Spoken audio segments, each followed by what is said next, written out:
बिहार के 70% पंचायत अब काम नहीं कर सकते, वो वित्तीय लेन देन नहीं कर सकते। उनके कामकाज को पूरी तरह से रोक लगा दिया गया है, उनके काम करने पर प्रतिबंध लगा दिया गया है। आखिर ये निर्णय क्यों आया, सरकार ने ये आदेश क्यों जारी किया, इसी पर आज हम बात करेंगे। सारी चीज़ों को अंत तक जानने के लिए, सारी चीज़ों को विस्तार पूर्वक जानने के लिए आप हमारे साथ अंत तक बने रहें। मैं विस्तार पूर्वक सारी बातें आज आपके सामने में रखने वाले हैं। जी हाँ, बिहार के लगभग 70% पंचायत अब वित्तीय लेन देन नहीं कर सकते हैं। इन पर सरकार ने रोक लगा दी है। चूँकि चुनाव का एक अरसा बीत चुका, लेकिन उसके बाद भी वार्ड क्रियान्वयन कमेटियों का, प्रबंधक कमेटियों का गठन नहीं होना, यही कारण है।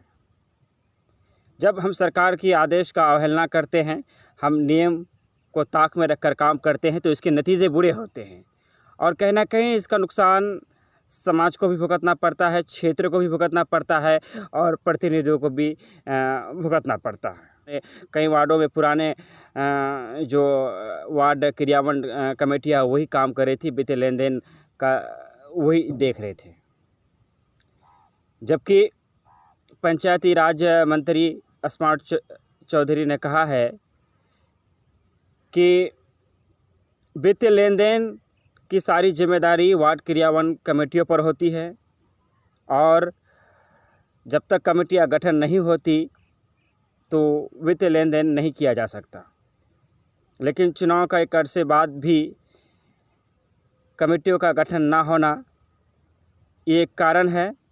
इसीलिए पंचायत राज के निदेशक रंजीत सिन्हा ने सभी जिलों को नोटिस जारी, जिला अधिकारियों को नोटिस जारी किया है और नोटिस जारी करके ये कहा गया है कि कोई भी पुरानी कमेटियां, वार्ड क्रियान्वयन प्रबंध कमेटियां वित्तीय लेन देन नहीं कर सकती है। अगर कोई ऐसा करता है तो ये नियम के विरुद्ध होगा, ये गलत होगा और उस पर कड़ी कार्रवाई भी की जा सकती है।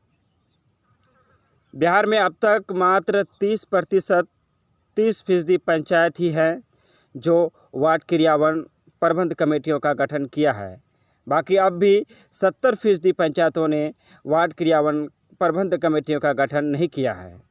कई कैसे शिकायतें मिल रही थी सरकार को कि पुराने जो वार्ड क्रियान्वयन कमेटियां है वही वित्तीय लेन देन कर रहा है, जो कि कानूनन तौर पर गलत था। चुनाव के बाद नए कमेटियों का गठन कर लेना चाहिए था, नए वार्ड क्रियान्वयन प्रबंध कमेटियों का गठन करना जरूरी था।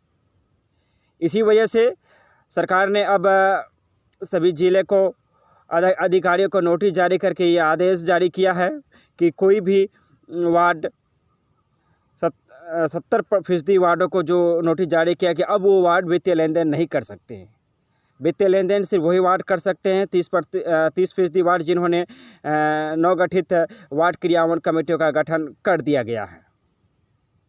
तो आज हम बात कर रहे थे वार्ड क्रियान्वयन कमेटियों की, सरकार के उस आदेश की, उस फरमान की, जिसमें सरकार ने नोटिस जारी कर कहा है कि वो कमेटियां जो पुरानी थी वो वित्तीय लेन देन नहीं कर सकता है।